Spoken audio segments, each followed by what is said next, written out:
Fauna and bits and pieces are not three things that you associate with a vagina. Eavesdroppin.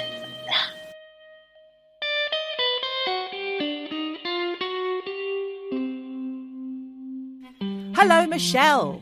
Hi, Geordie. How are you? I just said her. Her or your? Her. So, oh God, it's so confusing for anyone who's just joined us, has never listened to one of our podcasts before. Apologies. We are Eavesdroppin. That's the name of the podcast. I'm Geordie. And I'm Michelle. And you, as the mere fact of being a listener to us, you're an eavesdropper. Eavesdroppers. Yes. Michelle, can I ask that you move your face into the centre of the screen? It's like talking to my mother on Skype. There we go. Have you got it right up the nose? I've got full face now. Up the nostril. That's nice. Thank you. Michelle and I are friends, aren't we, Michelle? Yes. We've known each other a long old time. We're Australian, but we both live in different countries now, from Australia, that is. Yes. Well, I'm actually British now, and Michelle lives also in various places which we can't say because she's on the run, much like her mother Jen, who was forced to buy a grey wig. There's a lot going on. I'm sorry, I've just gone straight into it. If you don't know us, here's a little brief. For anyone who is new to the podcast, Jen is a regular feature on this podcast, and Jen's actually my mother. We do take the piss quite a bit out of Jen. Apologies. I hope she likes that. Apologies, But I did Jen. say to her, Mum, what the F is going on with that grey wig? And she said, Do we have answers? Oh, darling, I never had a grey wig. And I said... You're misremembering yet again, Michelle. And I said, Mum, you had a grey wig. And she said, no, I know the one you mean. It was a very dark ash blonde. Oh, it's ash blonde. Now, let me just tell you right now. AKA grey. There was no blonde in that wig. It was ash colour. It was a cigarette ash colour. That's what it was. It was a grey wig. So I'm very sorry, Jen. I know you said you thought you had a blonde wig, but it wasn't blonde. Do you know what? This is the third week running that we both have been We've talked about the confounded wig. by a grey wig. Confounded yet entertained. I don't think I've laughed so hard about anything in such a long time, but the thought of this grey wig is pretty funny. And thank you, Jen. Thank you for the laughs. Yes. And dear listeners, I hope you're still with us. We talked last week about psychic mediums. Michelle, you know how I made some intimations about the lovely psychic man, Jason D Rothwell. I'm a bit frightened to say his name because I said some things which may have indicated I thought he might be a murderer last week. You did? Well, obviously, that can't be proven, and that's not exactly what I think. I was just pondering. You were putting it out there because, honestly, it's not a stretch to join the dots. He found two bodies. What's the connection here? Him. And the location and the amount of time between finding the bodies and where the bodies were found. That's in water. right. As I said last week, don't sue me. I don't think he's a killer. That's not my opinion. I'm just positing a theory. That's what we no do. suing, please. No. I don't also think he's a murderer. He looks like a lovely guy. And I watched a little Instagram reel of his today. He was talking about, now I haven't mentioned his name anywhere in our social medias because I don't want him coming for me. I don't want to upset anyone, I'm a nice person, people. But he was saying on his Instagram reel, it was quite interesting. It said, mediums do not predict death, but sometimes we have to. Here's a few stories. And he went on to talk about a few stories where he had reluctantly had to reveal death dates or imminent deaths. The first one was quite touching, actually. It was a man who came into a reading and Jason D Rothwell gave him back his money and said, mate, I'm sorry, but I've been told you need to go and call your mum. You haven't got time for a reading. Go call your mum. Go talk to your mum right now. Oh, my God. And he said, well, I don't talk to my mum. I haven't talked to my mum in 15 years, the client said. And Jason D Rothwell just insisted, and off he went. And then he rang him later and said, thank you so much for that heads up. My mum was in hospital dying that day. I had the opportunity to go and say goodbye. Oh, my so that was nice. Fucking God. I mean, you say that's nice, but I got chill bumps from that one. Holy shit. Then there was another one. Oh, it was a lady who was going, oh, just for a laugh. Just tell me. Oh, it's okay. Don't worry. It's fine. And he reluctantly said, because he said, we don't do this, love. We don't tell people their death days. We just don't do it. And he said, finally, look, just for a laugh, okay. Not that it's very funny, but I'll lay out some cards. The first card you pick up that's negative, that will be the amount of time that you've got left. So the first card she flipped over was negative. So that gave her a month to live. But then he had a message from his spirits that said, if she knows a Joanne, or if she gets the word from Joanne, then she's only got a month to live. And she said, well, that's all right then. It's all fine because I don't know any Joannes. All good. Happy days. Then there was a knock at the door and it was a district nurse. She introduced herself as Joanne. No. Oh, my God. Yeah. The woman died a month later. What of? Don't know. Sickness, cancer. I don't know. Fucking I can't remember. hell. But she had something wrong with her. That's why she had a district nurse coming around. Would you want to know? No. No. I don't think I No. do. Of course you don't, Michelle. But then if you knew you had a month, wouldn't you just go, fuck it, give me all the champagne, go and see all yes. your loved ones? This lady did then realise that she had a month, and she then gave some information to a family member who then went to call Jason Rothwell and said, my mum just wanted to say thank you to you. Because of you and your information, she was able to get all her affairs in order. Right. Before she passed away and prepare herself. I have to say, if I die suddenly, if I fall down a crevasse, Or get pushed. avalanche, get pushed. It's not off the cards, I tell you. I have no affairs in order. None. Just makes you realise we're all skating along with... Skating on thin ice. Skating on thin ice with your affairs all hither and a dither and willy-nilly. Did he have any other amazing stories to share? There was another one, but I can't remember it. I can't remember everything, Michelle. Cut me some slack here. I'm a menopausal woman. Oh, well, look, that sounds really fascinating. Yeah. When I was putting together the links for last week's episode, he very reluctantly actually came forward about the Nicola Bully case. He really didn't want to. As far as I could tell, in every single official news report, it was two hikers. It did make me think that he is not doing this for the likes. He's not doing it for the follows. He was doing it because I think he obviously felt compelled to help. Can you imagine how tricky it must be to be a medium and to have this information kind of come to you in whatever way you receive images and messages, and to find that fucking body bloated like in a stream if he didn't kill them? I'm so worried we're going to get into so much trouble here. I'm frightened for our safety, Michelle. Do you know what? He's going to be there saying, there's a podcast, they're talking about me. I feel they're calling me a murderer. I've got the Thames on my doorstep. I've got to watch out. Jesus. Well, I got a fast-flowing river full of avalanche water. So, look, who knows? But it's very interesting, actually, because I was thinking about medical mysteries. Medical mysteries? I started looking up medical mysteries, and I have to tell you, weird medical cases, Geordie, just don't even put that search into your DuckDuckGo. Why? What happened? Just disgusting things on the internet that will really upset you. And once you see these things, you can't unsee them. Right. It's very upsetting. I mean, really awful things that happen to people's bodies. Like what? Well, terrible things. And look, doctors don't know what's going on with these people or have any answers. So these poor people have to live with these things. You're keeping me on tenterhooks here, Michelle. Well, the thing is, there's this one thing I remember seeing called Syndrome X, where you never age beyond 4 years of age, mentally or physically. I saw this picture of this little girl.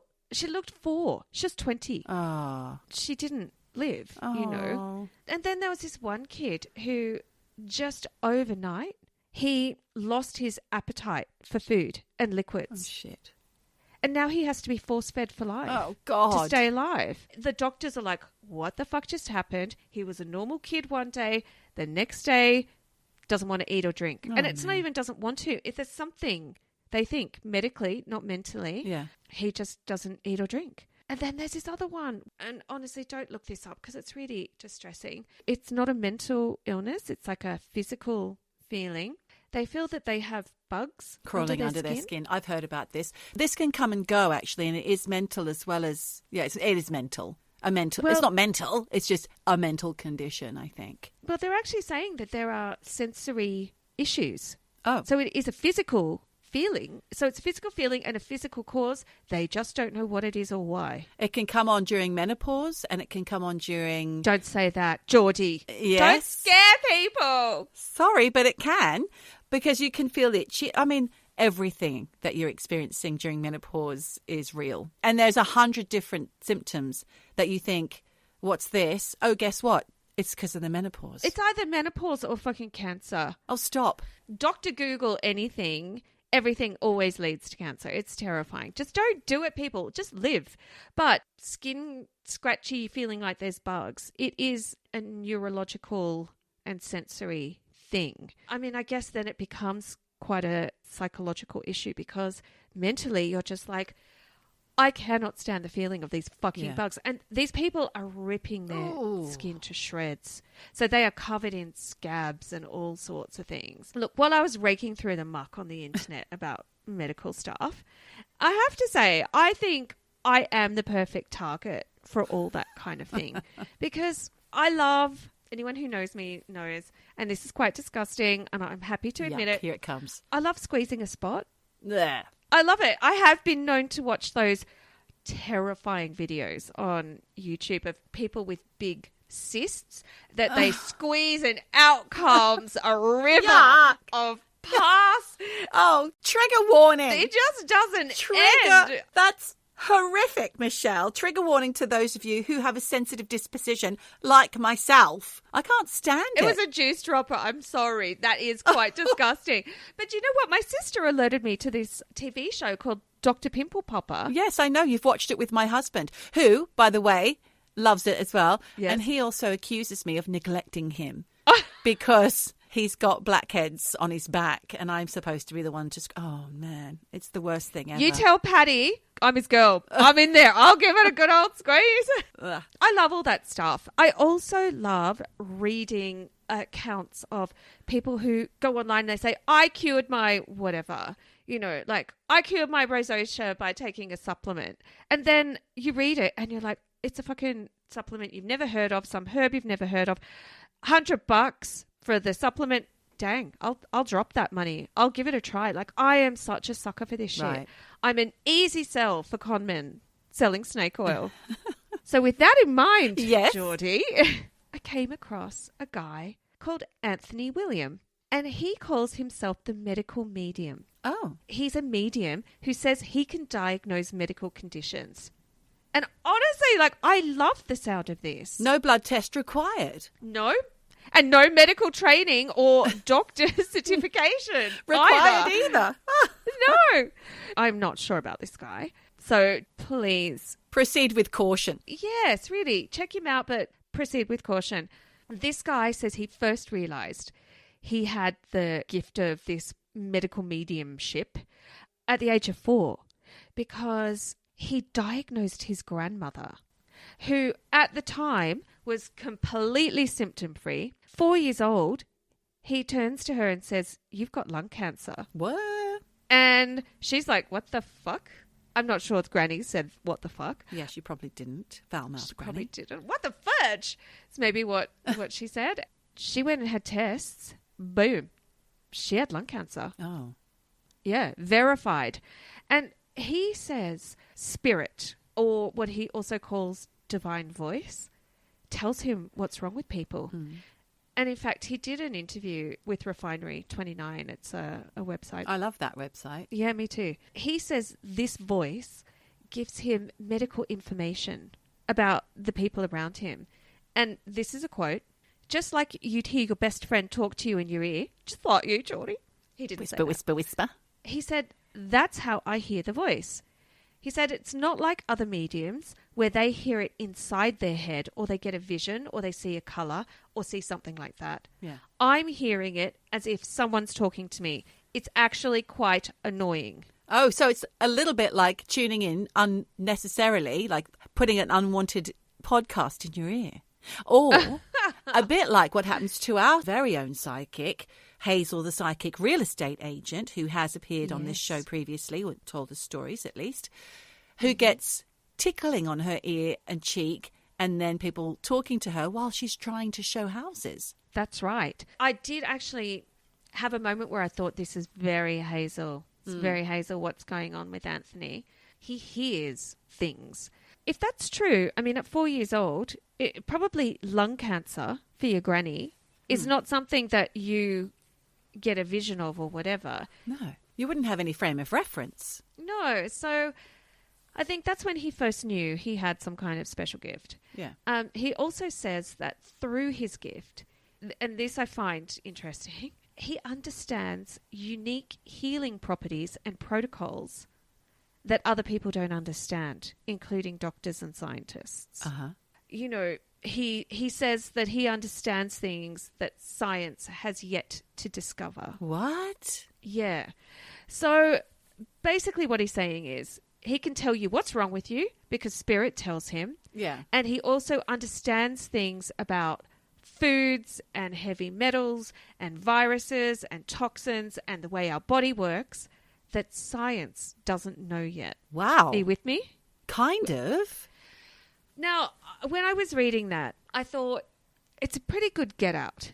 Do you know what I mean? Yeah. So, first of all, you're hearing a voice. I kind of get that because we talk a lot about mediums on this podcast. And in fact, obviously last week, that was what we were discussing. This next thing about having a gift where he receives information that is so advanced about everything that no one knows about it yet. Well, anyone who says to him, hey, I think what you're saying's bullshit, he just goes, I have knowledge that no one knows yet. You're right. I have knowledge that science doesn't even know. So do you know what? You can never come back to him on anything. And look, if you think that sounds dodge, you are not alone because this guy has been slammed for giving medical advice without any kind of medical training at all. Wow. Because like I said, he's not a doctor. He's had no medical training. And people all over the internet, you know, basically telling him and, you know, speaking out into the media that his advice is dangerous for people. Okay. Well, could be. Because as you said, proceed with caution. Yeah. You need to get a second and third opinion. In fact, he should not be your first opinion. No, but you know, Geordie, when people are vulnerable, when people are sick, they are desperate. Yeah. And you've got some guy who's a medical medium who's telling you to do X, Y, Z. Do you know what? People are going to do it, you know, because they're like, I will clutch at straws. I will take any chance to have, you know, more time on this earth with my loved ones. Of course. And look, the thing is, it seems that his advice is working for millions of people around the world because he's channeled spirit and written 3 New York Times bestsellers. Oh, well done. Yep. And he has, I mean, you go to his website, he has a long list of celebs that endorse his ideas and diets. And these people are on his website. Yeah. Robert De Niro. Oh. Gwyneth Paltrow. Obs. Pharrell. Okay. Naomi Campbell. Sylvester Stallone. Adam Sandler. Hilary Swank. The list goes on. It's only Robert De Niro who I actually have a thought of maybe he's not going to be airy-fairy, magical thinking, cray-cray like someone like Gwyneth. I mean, I don't mean to call her crazy. That's horrible. But, you know, she's quite out there with her beliefs. She is. And, you know, she gets slammed a lot. I mean, he's a regular contributor to Goop, this guy. Right. And the thing is, like, she has been slammed in the media for things. And a lot of them are vagina-related. Yes. Goop were touting the vaginal steaming. Yes. It's not good for your nunny. Are you sure? It's not. It's probably, you could scald. Yeah, you could scald it, yes. And also, too, it's just not natural. You could kill off all the flora and the fauna and the bits fauna? and pieces. Bits and not pieces. The fauna. Fauna and bits and pieces are not 2 things, 3 things that you associate with a vagina. With a veggie. Exactly. Yes, with a veggie. No, and then what else did she have about? Oh, those eggs that you pop up there. Oh, yeah, love eggs. She was... Yeah, but they're all right. They've been around. She hasn't invented that. I've heard about them for years and years and years. I know. It's a traditional Chinese love ritual. Is it? Chinese? I don't know. I used to see them down in Soho in the sex shops. Love balls. You stick them up. Love balls? Yeah. I think most guys on the planet have some love balls. Not love balls, love eggs. Love eggs. Love That's eggs. It. Yeah. Love eggs. And then obviously she had the exploding vagina candle that smelt like vagina. Her vagina. Not just vagina, but hers. Hers, yes. It's a bit much, isn't it, saying, do you want to smell my vagina? It is a bit much. Yeah. I mean, some guys, I'm sure, well, and ladies too. People. Some people love the smell of a V. Why not? You know, it's just another scent in the rich tapestry of life. What's going on, Michelle? Gwynny, she's Okay. on the list. If you go to Reddit, which I love, great source of information. Reddit, YouTube, and also, you know, I love reading comment sections. Yes, these you're the things. comment reader. Yeah, where supposedly real people are talking about their own experiences. Yeah. I'm not joking. Time and time again, you will read that Anthony Williams, aka medical medium, his teachings have supposedly saved people's lives by turning around their health. The thing is, Geordie, like on the surface of it, he's not really touting anything too crazy. You know, in all of these books that he's released, you know, New York Times bestsellers, he has a diet, and essentially it's plant-based with lots of raw fruit and veg. Yeah. And lots of juicing. And he reckons that his intuitive diets can help everything from asthma to eye diseases, dementia, arthritis, type 2 diabetes, through to things like, you know, eczema and rosacea and psoriasis. Kim Kardashian is all over him for her psoriasis. I bet she is. Acne, PCOS, chronic fatigue, Lyme's disease, Epstein-Barr virus, which is basically herpes. He reckons everyone on the planet basically has this, and this is what is causing a lot of everyone's problems. Oh. You know, diabetes, weight issues, depression, anxiety, bloating, autoimmune diseases, pretty much everything he thinks you can cure through his diets, or at least get relief from it. So I looked into it, and what the medical medium thinks is behind all these diseases and conditions is this thing he calls the unforgiving four: radiation, heavy metals, heavy metal Heavy to the metal. metal to the pedal, viruses, and DDT. Oh. Which I wonder if that's just a term for, you know, DDT is it still around? well, no, they've apparently, well, Monsanto no longer Yes. exists, but they have sold it all. I heard this from George Monbiot the other day. They've sold it all to, I can't remember now. Fuck, I have to get my facts straight.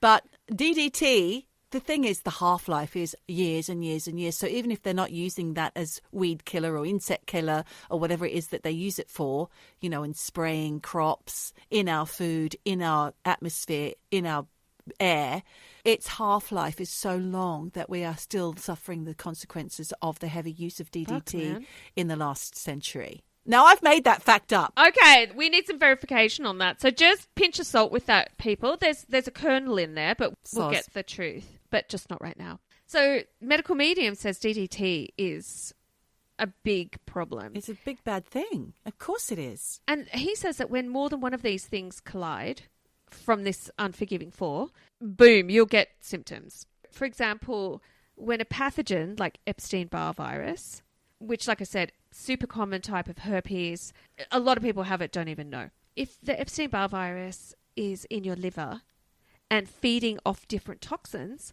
like heavy metals like copper or mercury, then the manifestation of that is disruptive skin conditions. Different pathogens and even different strains of the same pathogen love different types of toxins.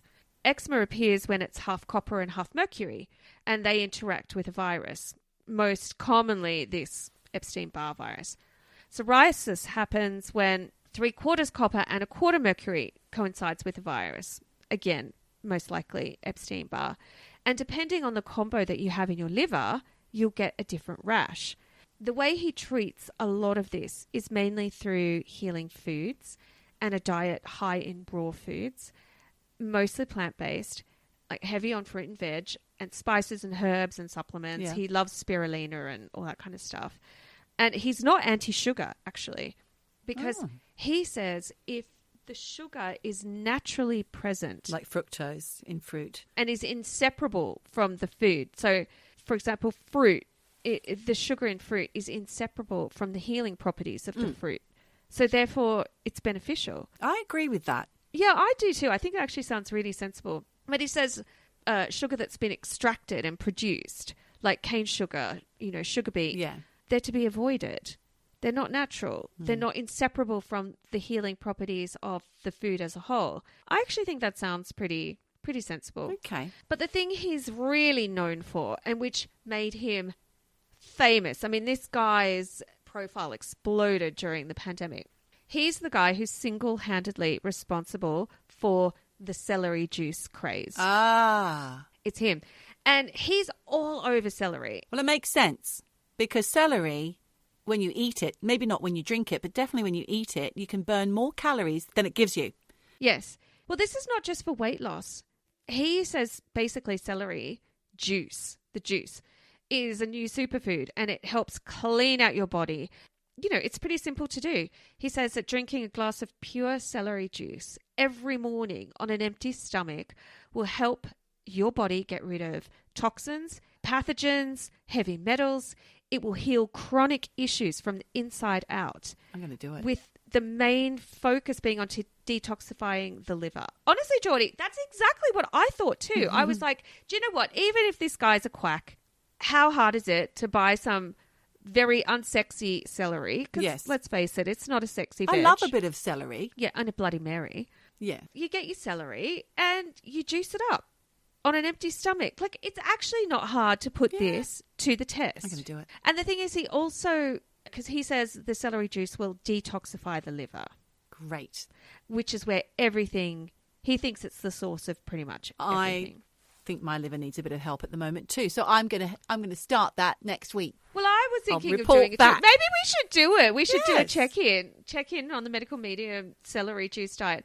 He also says he's got this thing called a heavy metal detox smoothie, an HMDS, as all the people on Reddit like to call it. HMDS. That he recommends. So you just whiz up some celery and wild blueberries. I don't know where you're meant to find wild blueberries. Well, I know where you can find them on Exmoor. Oh, you can find them all over here. On Dartmoor. So people who have access, do it. But you also put in this smoothie things like dates, bananas, mangoes, papaya, coriander, actually, lemon, cherries, all berries, apples, lettuce, artichokes, lime, asparagus, oranges, barley grass, spirulina. So the entire fruit and veg basket of your fridge, basically. But you know what? He's not saying you have to get like crazy stuff like, acai berries or shit that's kind of difficult and expensive. These are all things that you just can get in local supermarkets. So I kind of like his message. If you go on to his website, I think there's a recipe for that heavy metal detox smoothie. Okay. And he also says that he believes there are energetic lessons to be learned from actual food. And he goes into all of this in his book called Life-Changing Foods. And basically he gives advice on how to use food's energy to feed your spirit and give it what it needs. What he means by this is, for example, you would eat grapes to overcome rejection or insecurity. Wow. So he's sort of making the connection between moods and feelings and certain foods. Or, you'd nosh down a banana for courage and productivity. Nosh down a banana? Why did you have to say nosh down a banana? I don't know. It just came out. That is so sexual, Michelle. Nosh down. Oh my God. Okay. It's really sexual. Apologies, Jen, and any other listeners who may be offended by Michelle's turn of phrase. I'm sorry. Okay. You just nibble a banana. Now I can't say anything. Eat. You're disgusting. What's on your mind? Eat a banana. Okay. Just eat it. Chop up a banana and nosh down a nibble. Shove it in. Courage and productivity. That's what bananas are for. Okay. Berries if you want to feel abundance, Right. he says. I'm getting the gist. Sounds good. Yeah. He says that certain foods can raise your body's frequency to a more positive and peaceful level. Everyday foods and how they can help you not only physically but help lift your spirits. And, I actually think it's pretty positive message. I'm feeling rather like Gwyneth and Robert De Niro right now. I think I might jump on that bandwagon. Well, look, when you dig down into it, Geordie, there's not a lot of evidence to any of this. Right. Which, as I said, he gets around by saying he has this gift that he has advanced knowledge of everything and he's ahead of everyone when it comes to science and medicine. Yeah. Because, you know, as I said before, he's got no medical training. But, Geordie, people don't care. And when he talks about what he thinks, you know, with his diets and whatever, and he talked about this in the New York Post. He says things like celery juice, it's powerful herbal medicine that's killing bugs in people's bodies. Oof. He says this. Bugs. People don't question it. They just run out and start juicing celery like crazy. What bugs? No. I don't want bugs in me. Quick, let's get some celery. But is he getting any money for the celery juice? No, but he is getting money off of his books, I suppose. He is. And his followers. Yeah. And look, he's made up other medical terms because he said celery contains an undiscovered subgroup of sodium that he calls cluster salts, which prevent gut rot. For what? You know, FYI, cluster salts and gut rot aren't a thing. And like I said, people don't care. They still buy his books. They still do his diets. They treat him like a bit of a guru, especially when he has comebacks to the haters. Like, he has this quote. He said, I didn't know research and science knew everything that was wrong with everybody. Do you know what? I kind of think he's right, actually. I don't think that research and science knows everything. It doesn't, because they're finding things out all the time. But then neither does he, except he does because he's being told from the spirits. Yes, that's how he gets around everything. And there is a backlash, you know, from experts who say that he's a quack. But more and more people are embarking on their own health journey from an intuitive standpoint. Because, you know, doctors, everybody is poo-pooing the medical medium. But no one listens to experts anymore. People go on Reddit, they go to influencers, they go to celebrities. They do their own research. Yeah. I just think that, like you said earlier, people need to make up their own mind about this.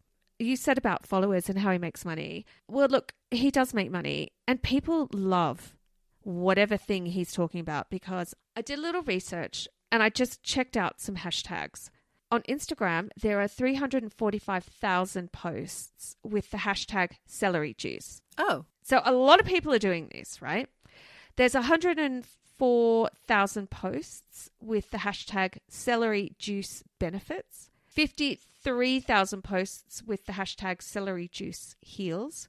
And I honestly don't think there would be anyone posting about celery juice if it wasn't for medical medium. He also has a fuckload of followers. Remind me to put celery juice hashtags on our socials this week. Oh my God, wouldn't that be amazing? People will find us. And look, the upshot here is, Geordie, I don't know if the medical medium is real. I don't know if it's true. But for me, the fact is, shit like this goes on.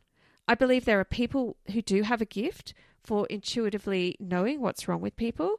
I also think there are charlatans, there are dodgies, there are fakes who prey on vulnerable people for money without thinking of the consequences of what they're doing. I just don't think it's a big deal if people drink celery juice. No, why not? And I don't think it's a big deal if they're eating blueberries, you know. It might help a few blueberry farmers out. And celery farmers. Exactly. I mean, look, I guess the scary thing is this guy is an influencer. You know, he has 4.2 million followers on Instagram. His books have sold more than 1 million copies. And that is a whole lot of influence. And it is unconventional. He has come out and said a few things on thyroid cancer that could dissuade people from getting conventional testing. And that's where I think shit gets scary. But I do think some people can heal with their hands. They can diagnose with their minds. Just be sensible about it. Weigh it up. If you want to drink that celery juice, do it. I'm probably going to do it. I'm going to do it. Just make sure you are taking it all with a pinch of salt and sort of healing, not harming. And that's my upshot right there. And go for organic, because otherwise you're going to be ingesting even more chemicals DDT. and DDTs or just heavy metals. Well, thank you, Michelle. Thank you for the top tip on health. Now, I also have some health things to tell you today, and most of them come via our patron and part-time researcher, clearly from this episode, Al Teggett. Now, Al, we haven't heard his jingle for a little while, so let's have it. Al Taggett's not a mythical creature. Al Taggett's not a unicorn. Al Taggett's not a made-up person. Gave us Bay Wit and so much more. Gave us Bay Wit and so much more. Thank you, Al, for this week's topic. He wrote in to say why don't you cover medical illnesses specific to a time and a place in society? Now, I know that's not a very snappy title. Where's the comedy? Where's the comedy? Where's the comedy, Al? Well, to be fair, it's not very funny. It's quite shocking, most of it. He sent me a few stories, but I also did a little digging of my own, and I discovered something which I do think, well, we can kind of laugh about it because it's centuries later. In the 14th to the 17th century, Michelle, all throughout that time, there were outbreaks of something known as dancing plague. What? That sounds like Dancing Queen. I love it already. Dancing plague. I just can't control my feet. They just can't. They just can't control their feet, quite literally. This broke out in parts of Europe, and it's exactly what it sounds like, which is basically people dancing or convulsing uncontrollably for days at a time. And it would sometimes result in injury or even death. Okay, dancing sounds really cute. Convulsing, not so cute. No.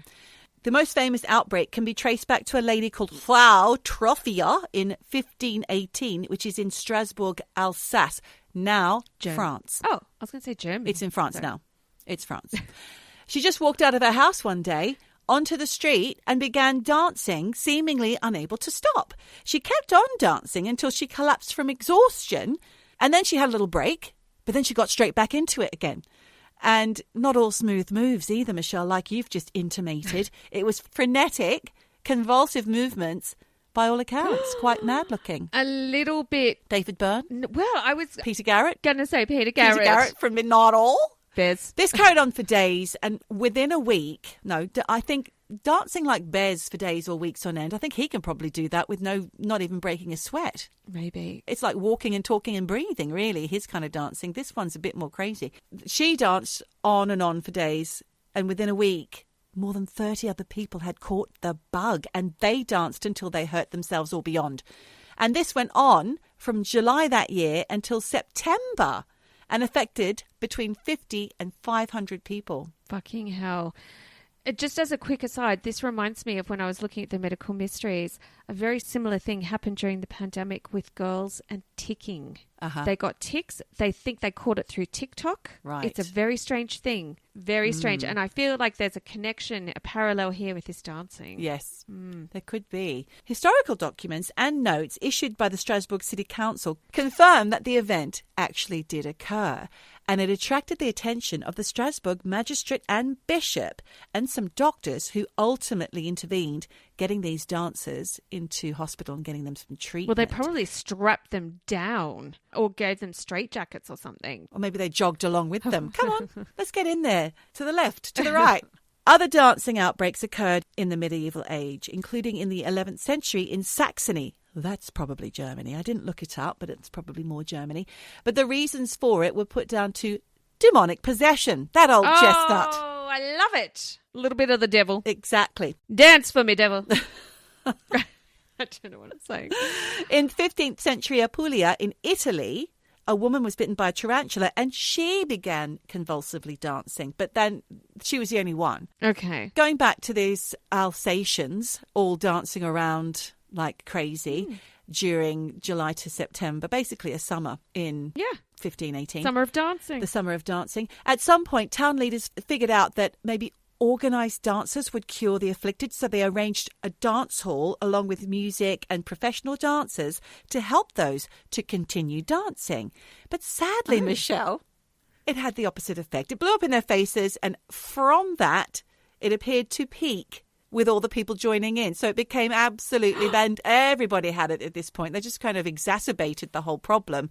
And deaths would be resulting from all the exertion. No. But obviously, later in the 20th century, investigators wondered if the contagion had started, much like that TV show The Last of Us, from eating bread made from rye flour that had been contaminated with the fungal disease ergot. Okay. Which is known to produce convulsions. And there's been stories of entire towns going mad from ergot poisoning. That's for another podcast. Really? Yeah. Okay, I'm interested in that. Well, I did tell you about that, doing that to a podcast episode once, and you said, that sounds boring. Let's not do that. Did I? You did. Oh, sorry.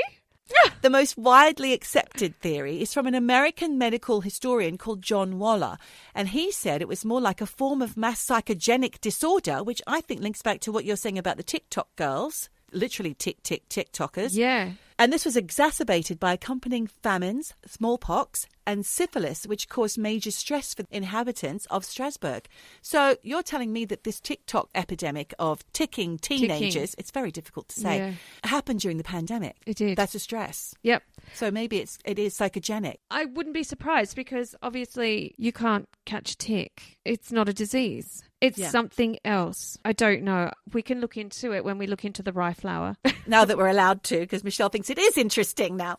Waller also noticed that the locals believed that St. Vitus, who is the patron saint of epileptics and of dancers, had been overlooked. So they hadn't been giving him enough praise. And as a result, they had been cursed by being forced to dance. Now, have you heard of St. Vitus before? Because I have. No. There's a condition known as St. Vitus dance, but it's now known as Sydenham chorea, and it's a type of rheumatic fever. Now, I also didn't know what rheumatic fever was. It usually starts in like a sore throat, strep throat, and it's an immune response where inflammation or swelling of the heart, joints, brain and skin occur. I see. And mostly this happens in girls aged 5 to 15, and they suffer incontrollable twitching and movements which only stop when they're asleep. It doesn't last for a long, long time, I don't think. And people still have that today. Right. Sydenham chorea, a.k.a. St. Vitus dance. Oh, dear. So that's what I discovered when I looked into specific illnesses for a time and a place. Thank you, Al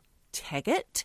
But his stories, and big shout out to Al for these ones, he sent me something about something that came from the Oklahoma newspaper from March 7th in 1930. They announced an epidemic that had swept the area. And it was, this is a quote from the paper, spinal afflictions believed to be the result of poison whiskey, which has afflicted 60 men in Oklahoma City in the last 10 days and possibly caused one death, Thursday night brought an order from city officials for an investigation seeking the source of the poison liquor supply. And this is all prohibition, right? Prohibition. It carries on, the newspaper report. The strange malady affects the spine, causing a partial paralysis, especially of the feet, resulting in inability to walk normally. Ooh. Blind drunk. It has a name, and that name is Jake Leg. Jake Leg. Jake Really? Leg, or Jake Foot, Jake Walk, Jake Wobblies, and Jake-itis. Why Jake? I'm Jake, the peg diddle Little love with my extra leg. No, it's not because of that. It was 1930s Oklahoma, and like you said, prohibition was in full swing, and you could only get your alcohol from medicines or extracts that were mostly alcohol. And one of the most popular booze hits was a Jamaican ginger extract, otherwise known as Jake. And that was 70 to 80% alcohol, Michelle. That's fucking terrifying. It's a lot. That will actually melt your irisy thing. What is it? Like all the things behind. No, but that's why people go blind drunk, because they're drinking that seriously high proof alcohol, and it does softens your glutinous. Well, it does something to the eyes, the ocular. Rancid. Well, 2 days later, the paper, the Oklahoman, followed up with reports of 400 cases of afflicted men, and investigators determined their theory of poisonous liquor was correct and wrote, this is from the paper, quotations please, the poisoning is the result of some denaturant used by wholesale drug houses in mixing Jamaica ginger. Now, Michelle, because of the prohibition situation, the government told manufacturers that they needed to make the extract less palatable, so factories would add things like castor oil and up the ginger to make it less like a drink and more like a yucky old medicine in order to curb all the bootleggers. Yeah, because they were like, fuck it. We can just get slosh and it tastes great. Well, this is our way around it, yeah. So in all the manufacturing plants making this Jamaican ginger, they were popping nasty things in particular a chemical that they were told was safe called orthotricresyl phosphate. Sounds bad already. By August, the Oklahoman was reporting, more quotations from the Oklahoman, that orthotricresyl was a tasteless, odorless compound generally used in the lacquer and leather industries, is responsible, in the opinion of government chemists, for the thousands of cases of paralysis that followed the drinking of ginger concoctions. So the epidemic was pretty much done by October, but Oklahoma was not the only city affected. There were also outbreaks of Jake Leg in Tennessee, Kentucky, Kansas, and in particular, Wichita and LA and the West Coast also got hit. Several owners of drug firms ended up being convicted for selling the tampered Jamaican ginger, and it left 20,000 to 100,000 people permanently affected. Early symptoms included numbness and tingling in the extremities with partial permanent paralysis at higher doses. Further outbreaks were reported in South Africa in 1937 and Morocco in 1959, but that was due to contaminated cooking oil. Over 10,000 individuals were affected in Morocco. This stuff is nasty. It's nasty as business. They need some celery juice. So that was Jake Leg. Jesus. And then he also sent me this following story. Thanks, Al. Which is even worse. Oh. Radium jaw. Have you heard of radium jaw? No, but it nasty. already sounds like something out of Silkwood. Like Chernobyl. Yeah, and Silkwood. It does actually sound... It's exactly like Silkwood. This whole story, and it predates Silkwood by quite a long time. It's also known as radium necrosis. Oh, It's a workplace injury due to ingesting or absorbing radium into the bones of mostly radium watch painters. Those glow-in-the-dark numbers on the hands, the hands and the faces of your glow-in-the-dark watch, radium. Yeah. It was mostly women workers experiencing necrosis of the lower and upper jawbone, and they suffered constant bleeding of the gums or bone tumours and or porous bone in the lower jaw. Ooh, I saw some pictures. It wasn't nice. They were watch painters. Yep. Mostly women. Were they... Yep. Thank you, Michelle. Yes. The workers were all from various radium paint companies who discovered they all had similar tooth and jaw pain. And eventually it was revealed to be from the factory bosses, Michelle, ordering them to keep the tip of their paintbrushes fine by sliding it between their lips and curling it with their tongue. And it's because of this the women ingested huge amounts of radioactive paint on a daily basis. Oh, my God. And they had no clue. No. No clue. I know, Just it's like awful. Silkwood. You know, like Silkwood. They had no clue that handling all that plutonium for your refrigerator was going to, kill them. Exactly. Disgusting, isn't it? Sufferers experienced tooth loss, abscesses, bone decay, and intense pain. Some of the girls only lost a few teeth, but one girl, named Molly Maggia, had such extensive damage that she had to have her entire lower jaw removed. But due to misdiagnosis, her cause of death was reported as syphilis. Oh, dear. I mean, that's the thing. You can't survive if you don't have a lower jaw. No, you can't eat. So 5 women brought a case against the American Radium Corporation, and they were known as the Radium Girls. Good on you. Good on you. But during the hearing, these poor women were too weak to even raise their arms or take the vow, and some were bedridden with these awful problems. Oh, my God. I know. The case was settled in 1928, but all of the Radium Girls died by the mid-1930s. Yep. It also affected an American golfer and industrialist named Eden Byers, who died in 1932.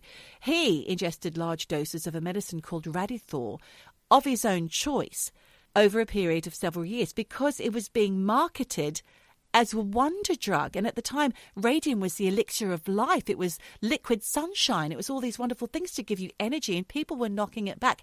Rich people were taking more than others because they could afford it. You know, with these claims of giving you more energy and improving your health and curing illnesses, in the end, this poor man's jaw disintegrated and holes had formed in his skull.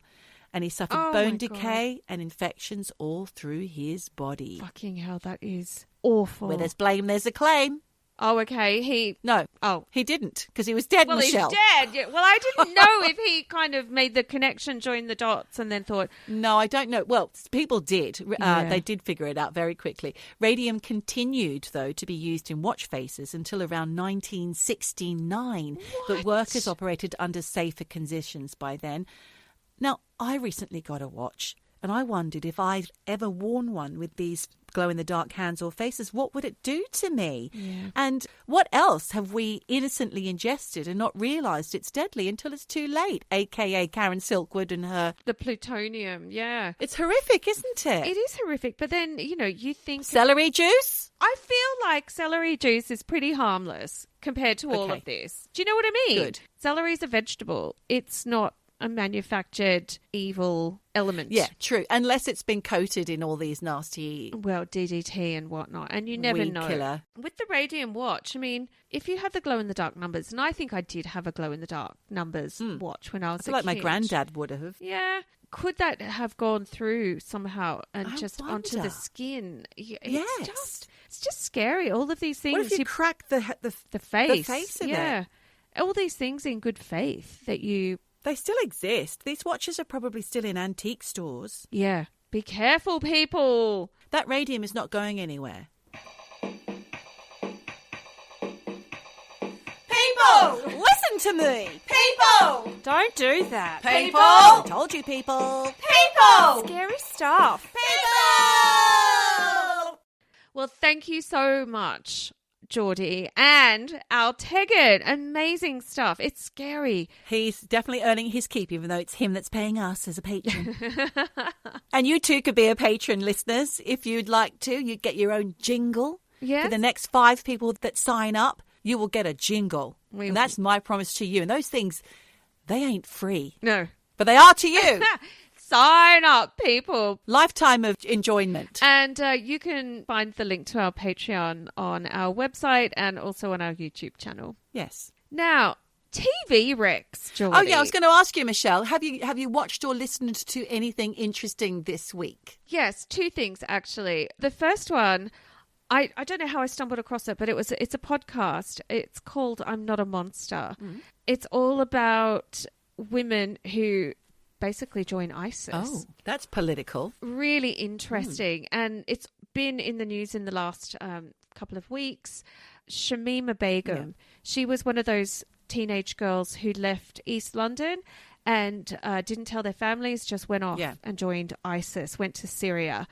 2 of those girls are dead. One of them is trying to come back to, it's terrifying. One of the girls is trying to come back Shamima to the UK. Yep, Shamima Begum. The UK have taken away her British citizenship, so she will never be allowed back into the UK. She went to the High Court. They've again said, no, you're too much of a threat. She's too radicalised. She's a ticking time bomb. Wow. Honestly, it's not comedy, people. It's not comedy, but it is so brilliantly well done. If you are looking for just a little bit of understanding about Syria and the caliphate and how these girls were sort of groomed into going, it's really interesting. Yeah, that does sound interesting. Shamima's story. So I will put a link to that. Oh, do. I'd like to see that. It's a podcast. Oh, it's a podcast. Okay. Fantastic. I listen to my podcast that I'm listening to at the moment as well, which I'm just loving. It's not very political, but it's so much fun if you like music and if you like a particular type of music, or if you like to hear 2 drummers from 2 of my favourite bands just talking, despite the fact that they've got an interview with another musician on the call with them. They don't really get a look in. Bless them, Budgie and Lol Tolhurst. Budgie, the drummer from The Creatures, The Slits, and, of course, Susie and the Banshees. And Lol Tolhurst, founding member, drummer, keyboardist from The Cure, until he was kicked out. Okay. And wrote a book about it. I'm going to read it.